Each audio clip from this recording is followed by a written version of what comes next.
There's a place called Indian Point.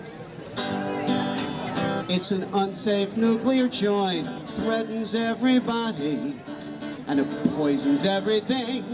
It's first on a public safety list. It's a target for a terrorist. We have a chance to shut it down. My name's Alfred Meyer, and I'm a volunteer with Physicians for Social Responsibility, the New York chapter. And today we'll have a conversation with Kevin Kamps, who's the Radioactive Waste Watchdog at Beyond Nuclear. Today let's talk about Indian Point, the two nuclear reactors located about 35 miles from where we're sitting in New York City. These are making electricity on the edges of the Hudson River. But just recently, there have been tremendous spikes in the leakage of radioactive hydrogen called tritium.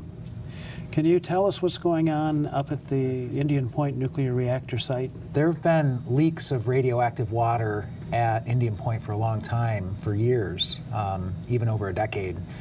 And one source of leakage was, frighteningly enough, the high-level radioactive waste storage pools at Indian Point have leaked radioactivity into the groundwater, and then into the Hudson River.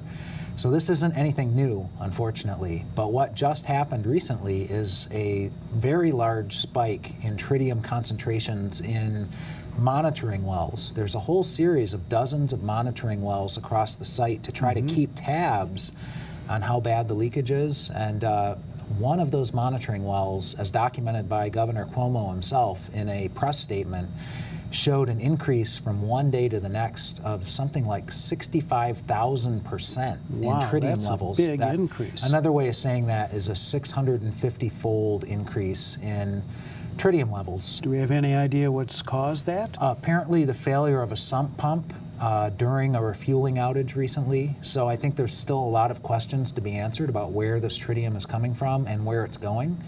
And Governor CUOMO has ordered several state agencies to look into this matter. And again, this is just the latest of a long series of incidents and accidents and mishaps and breakdowns at Indian Point just in the last year. I happened to be speaking at Stony Point Conference Center near Indian Point in May of 2015. There was a gathering of concerned citizens and environmental groups discussing the decommissioning of nuclear power plants and the hoped for and needed decommissioning of these very risky reactors and radioactive waste storage at Indian Point, so close to New York City. You know, if you go in a radius of 50 miles around Indian Point, you have at least 20 million people who live and or work in that area. It's the biggest concentration of people around a nuclear power plant in the entire United States.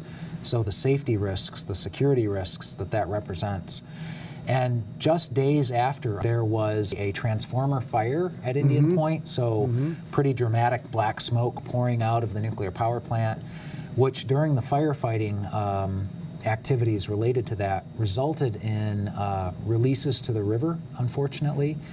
And so there has been this long string of problems at Indian Point. Sounds like it's a troubled facility, and curiously enough, or perhaps frighteningly enough, the Nuclear Regulatory Commission has a list of those reactor sites most at risk of earthquake activity. And Indian Point is at the top of that list. So we have these two reactors at the junction of two different earthquake fault lines. Indian Point was built a long time ago. Indian Point Unit 1 was actually built in the 1960s and has been long shut down, thankfully. But Indian Point Units 2 and 3, the two newer reactors, are themselves over 40 years old. And in fact, Unit 2 and Unit 3 are now operating on expired permits because the initial operating permits granted by the Nuclear Regulatory Commission are for 40 years. And unfortunately, the Nuclear Regulatory Commission has rubber stamped around 75 license extensions to reactors in the United States. They give a whopping 20 extra years on top of the original 40 for a total of 60 years of operations. But there's been tremendous resistance to these license extensions at Indian Point. The New York Attorney General's office, groups like Riverkeeper and Clearwater and others, Indian Point Safe Energy, coalition have fought these license extensions, and it's now a record-breaking duration of a battle. So it's going on a decade that these license extensions have been fought by these opponents, so much so that the old permits expired. And now the Nuclear Regulatory Commission is allowing both reactors to operate on expired permits until this contested license extension proceeding is resolved. Meanwhile, all of New York, the greater metropolitan area, is at risk. And this is what quite baffles me is we don't need the electricity from Indian Point. New York City's not going to go dark. The elevators are not going to quit running. The subway system won't stop running. We don't have to have Indian Point running. Yet, should there be some catastrophe there, this would conceivably require the evacuation of 20 million people from this area. So it seems really ill-advised that we'd be taking such a huge risk for the potential of catastrophe. Well, you have the safety risks at a very old nuclear power plant. So it's over 40 years old, and engineers refer to this as the breakdown phase. So systems are breaking down. We're seeing that at Indian Point almost once a month. They're having breakdowns of various sorts out there. Months. In addition to the safety risks of a geriatric nuclear power plant, you've also got the security risks. And I just reviewed a report written by Dr. Ed Lyman at Union of Concerned Scientists that he put out in 2004, 3 years after the attacks of 9/11 on New York City. It's entitled Chernobyl on the Hudson, and again, this was written in 2004, so 7 years before Fukushima, or, you know, in terms of safety risks, you could think of it as Fukushima on the Hudson, but this was looking at security risks specifically. And what Dr. Lyman documented was that the 9/11 Commission report at the federal level documented that Al-Qaeda had considered attacking Indian Point. One thing Al-Qaeda believed was that there was a no-fly zone over nuclear power plants. It turns out not to have been true. So partially through sheer luck, they decided not to attack Indian Point because Dr. Lyman put some numbers down in his report using official government computer models. One of them is called CRAC-2, ironically enough, Calculation of Reactor Accident Consequences. It's a model used by Sandia National Lab in New Mexico to look at catastrophic radioactivity releases at atomic reactors. But what if those releases are caused by an intentional attack, is what Dr. Lyman was looking at. And the figures that he generated from this computer calculation were quite shocking. If there were to be a successful terrorist attack on Indian Point, there could be up to 44,000 acute radiation poisoning deaths. These are near-term deaths caused by exposure to high-level radioactivity. In terms of latent cancer fatalities, these could take years or decades to unfold in human bodies. We're talking over 500,000 latent cancer fatalities possible from this catastrophic radioactivity release. In terms of property damage, New York City has some pricey real estate, and so does the surrounding countryside in this area. And Dr. Lyman's figures were essentially $1 to $2 trillion in property damage. And again, this could happen due to an intentional attack at Indian Point, or it could happen due to an accident. Let's talk a little bit about the tritium in the water, because this is a great threat to the watershed, both to drinking water for nearby communities as well as to the larger Hudson River. Tritium is radioactive hydrogen that would go into radioactive water, and human beings are around 50% water. And so this radioactivity as an internal emitter could be incorporated into 50% of our body. Something that we experience all too often with nuclear utilities like ENTERGY, which owns Indian Point, but also the Nuclear Regulatory Commission at the U.S. federal government level that's supposed to protect public health and safety and the environment from the hazards of nuclear power and radioactive waste, is deception and obfuscation. And this is very true with tritium. I have had an NRC commissioner say to my face that there is no nexus between health and safety and tritium leaks or spills or intentional releases into the environment. We don't believe that, actually. Tritium may be a mildly radioactive beta emitter. But that's external exposure. If you ingest tritium, whether it's in your drinking water or it's in the food that you eat because it's incorporated into the food chain and concentrated there, and this tritium goes wherever hydrogen goes in the human body, which is everywhere in the human body, right down to the DNA molecule, it can do tremendous damage at that level. And another deception is that the Nuclear Regulatory Commission, the industry say, oh, tritium is not only mildly radioactive, but it passes through the human body relatively quickly. Unless it doesn't. There's a form of tritium called organically bound tritium, where it sets up residence in your body and it sticks around for a significant amount of time. Just to review that if tritium is radioactive, it could be in the form of a radioactive water molecule. It could be released from a nuclear reactor in the form of steam, and then be in the water vapor. It could go whichever way the wind blows. It could then precipitate out as rain. It could fall onto your organic vegetable garden, and thereby the crops that you're so lovingly tending could actually be incorporating radioactive water into it that you then take into your body when you were to eat those plants. A radioactive steam release that comes to mind at Indian Point happened in February of 2000. It was a steam generator tube rupture. And so granted, yet again, this was even before ENTERGY took over at Indian Point, but both the company that operated Indian Point at the time and the Nuclear Regulatory Commission downplayed the significance of the radioactive steam release because it was a small quantity of radioactive steam. But the much bigger issue was the potential for a reactor meltdown because of this incident. So if you blow a steam generator tube, you are taking a very big risk that you're going to have a cascading failure of multiple tubes. And if you fail enough tubes in a radioactive steam generator, you can actually lose cooling to the core of the reactor, and that can lead to a meltdown. And this was a classic example of this breakdown phase of old reactors. And this was 16 years ago at Indian Point. And so their steam generator tubes had grown very thin to the point of breaking, and one of them did. So it was a close call. Well, suffice it to say that these facilities operate under very demanding circumstances, that the temperatures involved in the radioactive exposure to the components of these highly complex plants really puts so much at risk.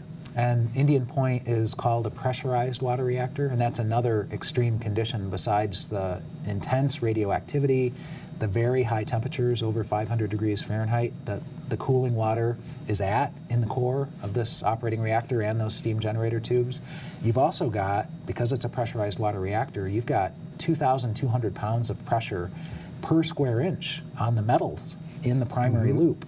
And that's one of the issues that Governor CUOMO has pointed to as a reason that Indian Point has to be shut down, has to be retired, is the embrittlement of the reactor pressure vessel at Indian Point. And this is an issue I'm familiar with from another ENTERGY plant, another pressurized water reactor in Michigan called Palisades. So Palisades is already into uncharted territory of risk when it comes to this brittleness of the 8-inch thick reactor pressure vessel walls. They're that thick because they have to hold this tremendous pressure.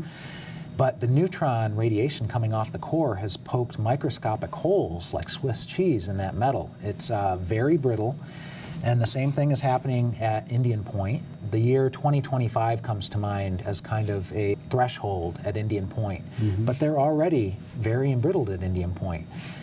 What could happen is if the emergency core cooling system gets turned on to cool down an overheating core, it could be like a hot glass under cold water, only at 2,200 pounds. That's a ton of pressure per square inch. What can happen is a through-wall crack can be driven through that 8-inch thick reactor pressure vessel wall. That liquid cooling water will instantly turn to steam, escape from the reactor pressure vessel. You have an uncovered core, which will then melt down. There's no contingency to prevent that. The meltdown could go through the bottom of the reactor pressure vessel, through the foundations of the containment building. It could escape into the environment. That's what has happened at Fukushima Daiichi.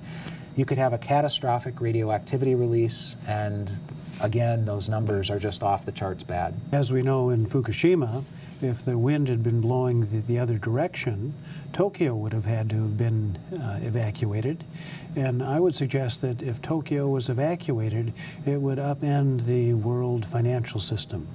And that we're taking that same risk here in New York, operating Indian Point, that New York is a nerve center of the world financial system. To threaten its ongoing functioning seems to be very ill-advised. Well, the Prime Minister of Japan, who served during the beginning of the Fukushima Daiichi nuclear catastrophe, Naoto Kan, spoke in New York in late 2013, and he said publicly, as he had before, for about a year and a half before his speech here in New York, that he had secret contingency plans in the works for what his chief spokesman, the cabinet secretary, Adano, referred to as a demonic chain reaction of reactor meltdowns and pool fires. That's what they were facing in March of 2011. And yes, they did see 3 atomic reactors at Fukushima Daiichi melt down with catastrophic radioactivity releases to the environment that continue to this day. Lesser levels than in March and April of 2011, but they're still releasing radioactivity. This is 5 years on now. So what Khan admitted to that day was that if Tokyo had been evacuated, that's 35 million people. If all of Northeast Japan had been evacuated, that's 50 million people. What they were worried about was not just 3 reactors at Daiichi, but another 4 reactors melting down just 8 miles south at Fukushima Daini, which survived this catastrophe by a single off-site power line. That's why those 4 reactors didn't melt down. But in addition to the reactors melting down, the pools catching on fire was an even bigger worry. And that was because the pools are not located in a radioactive containment structure. And the same is true here in the United States. They were worried about multiple pools going up in flames, releasing mega catastrophic amounts of radioactivity into the environment. And is it true that there's more used nuclear fuel that is terribly hot in temperature and radioactivity, but there's more spent nuclear fuel at Indian Point than there was at Fukushima? The high-level radioactive waste storage pool risks in the United States, including at Indian Point, are much worse than those same risks in Japan, because in Japan, fuel is taken out of the pools and it's shipped to another place. But here in the United States, the pools are kept as full as possible as a money-saving measure, because they have the pools. They've been built decades ago. They take full advantage of these pools, and they remove as little waste as they can from those pools, just enough to make enough room that they can keep operating these reactors. Because when a reactor refuels, an old, used, spent, no longer useful, highly radioactive nuclear fuel comes out of that operating reactor, they have to put it in the pool for 5 years for thermal cooling and radioactive decay. And after that point, it can come out of the pool and go into outdoor dry cask storage, which they also have going on at Indian Point, right on the banks of the Hudson River. So the pools are full in the United States, so much so that the density of the fuel in the pool is approaching that of an operating reactor core. The only problem being there is not 8-inch thick steel reactor pressure vessel containing the pool. It is a warehouse type facility with no radiological containment, and they're actually approaching nuclear criticality levels in the pool. They have to take extraordinary measures to prevent nuclear criticality in the pool. Metal sleeves between fuel assemblies that are impregnated with boron to absorb neutrons, boric acid dissolved in the pool water to prevent nuclear chain reactions in these so-called spent fuel assemblies. And it's just a huge risk of losing that cooling water supply in the pool acutely, suddenly through a drain down, whether that's an intentional attack taking place or an accident, like dropping a heavy load in the pool and punching a hole in the floor. Once you lose the cooling water, the worst case scenario is a partial drain down, where the water is in the bottom of the pool, but the fuel is exposed above the water level. Very quickly, that fuel is going to reach the ignition temperature of the zirconium metal cladding of the fuel rods and catch on fire. And once that happens, you are going to have catastrophic releases of things like cesium-137 into the environment, because again, there is no radioactive containment structure over the pool. It's a warehouse type facility. In the original plans, the notion was that we would be taking used fuel out of the pools and sending them off to a geologic repository. But because that has not happened to date, the pools are getting full and in fact overfull. So we're really going beyond design specifications for storing fuel this way. We're also using high burnup fuel. Can you make any comments about that and the dangers that that adds?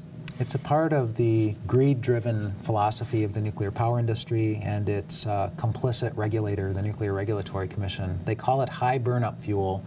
It means it's more enriched in uranium-235 content. That's the fissile material in uranium fuel used in reactors to generate heat and electricity by splitting those atoms. And they've enriched it with more of the uranium-235 just so that they can squeeze more electricity out of atomic reactors for a longer period between refueling outages, because when they come down to refuel, they're not making electricity, they're not selling electricity and making a killing.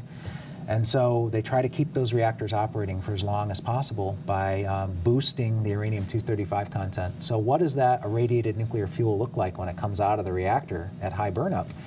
It's more radioactive than the previously so-called low burnup fuel. It's more thermally hot, which means it needs to spend more time in the cooling pool, the risks there. And there's real questions, and we do not, as a society, have the answers. How is the metal cladding of high burnup fuel going to perform over time? And irradiated nuclear fuel remains hazardous forever into the future. I mean, 1 million years or more. Some of the radioactive poisons in high-level radioactive waste remain poisonous, have to be isolated from the environment. The first line of defense for isolating it from the environment is the actual ceramic pellets of uranium. The next line of defense after that is this exceedingly thin-walled metal zirconium cladding on the fuel rods. Those pellets and that cladding are under tremendous duress, and very likely we're going to see fuel failures with this fuel over short periods of time. It certainly paints a bleak picture for Indian Point and the history of its difficulties with various malfunctions. But what can we actually do about it? What difference can people make? Well, the good news in New York State is that Governor CUOMO and Attorney General Schneiderman are doing really good work to try to close down the Indian Point reactors. So we've talked a bit about Governor CUOMO and his responses to all these accidents and incidents and spills and leaks. Attorney General Schneiderman has really been a lead in the entire country on challenging what the Nuclear Regulatory Commission previously called nuclear waste confidence, and they've changed the name because it's gotten such a bad reputation to another phrase, continued storage of spent nuclear fuel. Just very recently, the Attorney General's Office of New York led a state coalition along with an Indian tribe, several states, Vermont, Connecticut, Massachusetts, New York, and the Prairie Island Indian community of Minnesota in coalition, along with an environmental coalition, including Beyond Nuclear and many other groups, have challenged this, what we call nuke waste con game.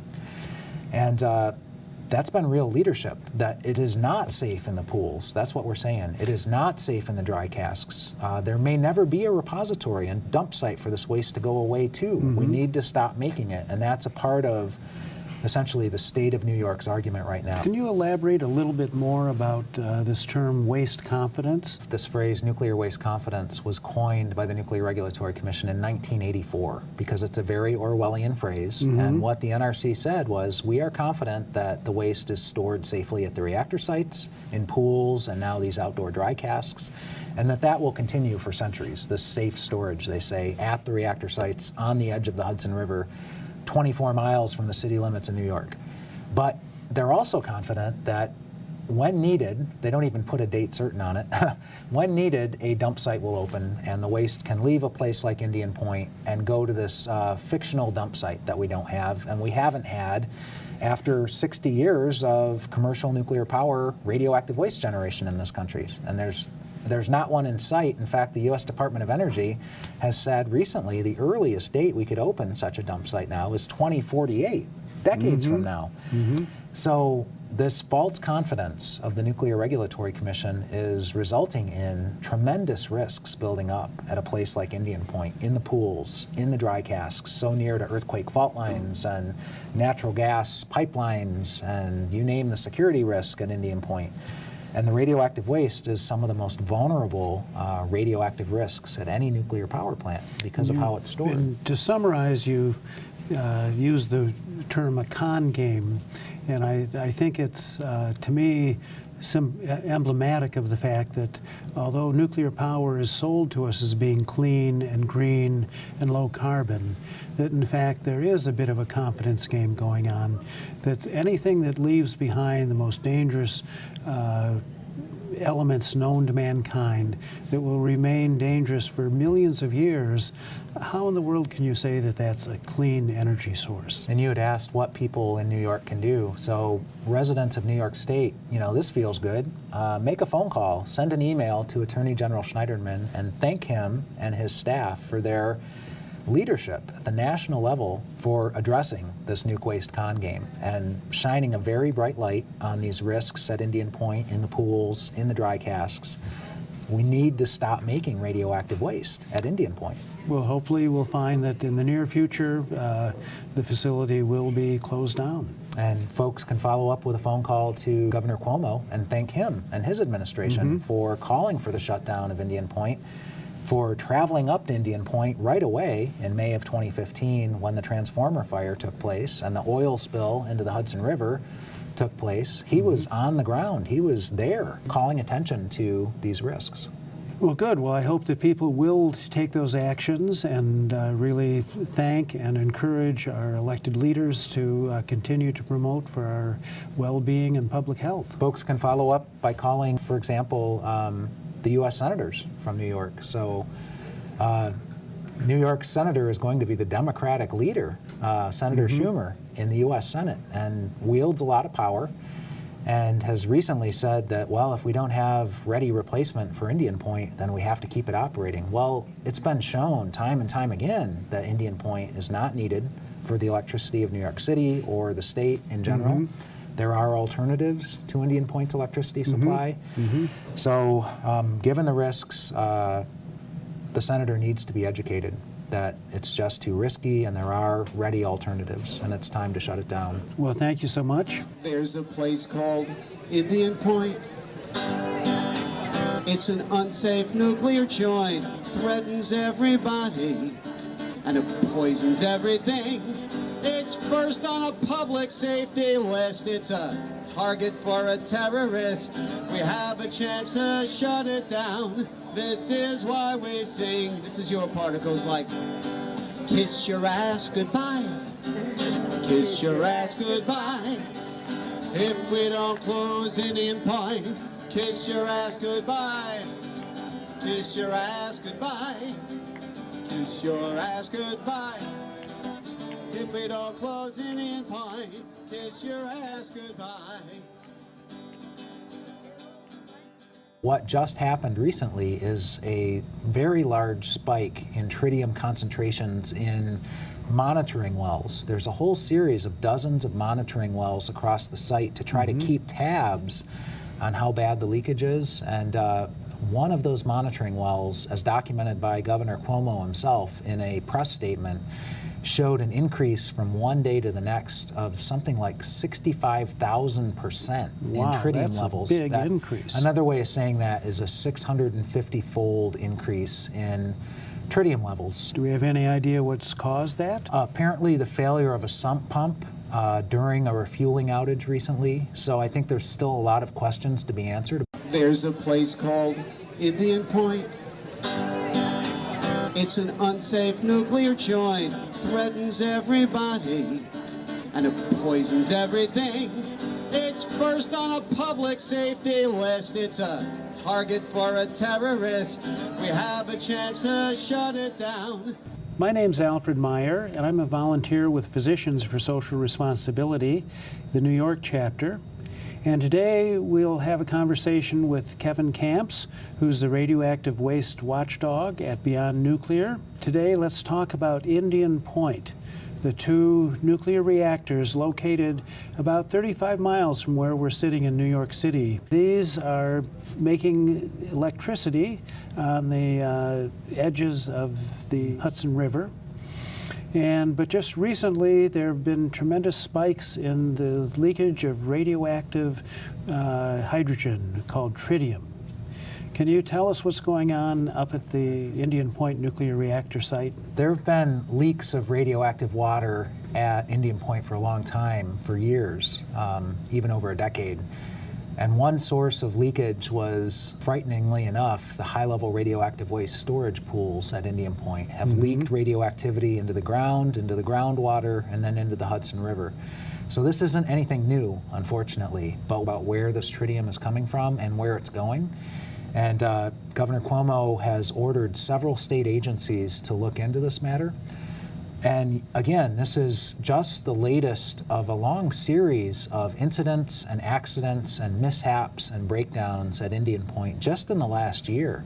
I happened to be speaking at Stony Point Conference Center near Indian Point in May of 2015. There was a gathering of concerned citizens and environmental groups discussing the decommissioning of nuclear power plants and the hoped for and needed decommissioning of these very risky reactors and radioactive waste storage at Indian Point, so close to New York City. You know, if you go in a radius of 50 miles around Indian Point, you have at least 20 million people who live and or work in that area. It's the biggest concentration of people around a nuclear power plant in the entire United States. So the safety risks, the security risks that represents. And just days after, there was a transformer fire at Indian Point, so pretty dramatic black smoke pouring out of the nuclear power plant, which during the firefighting activities related to that resulted in releases to the river, unfortunately. And so there has been this long string of problems at Indian Point. Sounds like it's a troubled facility, and curious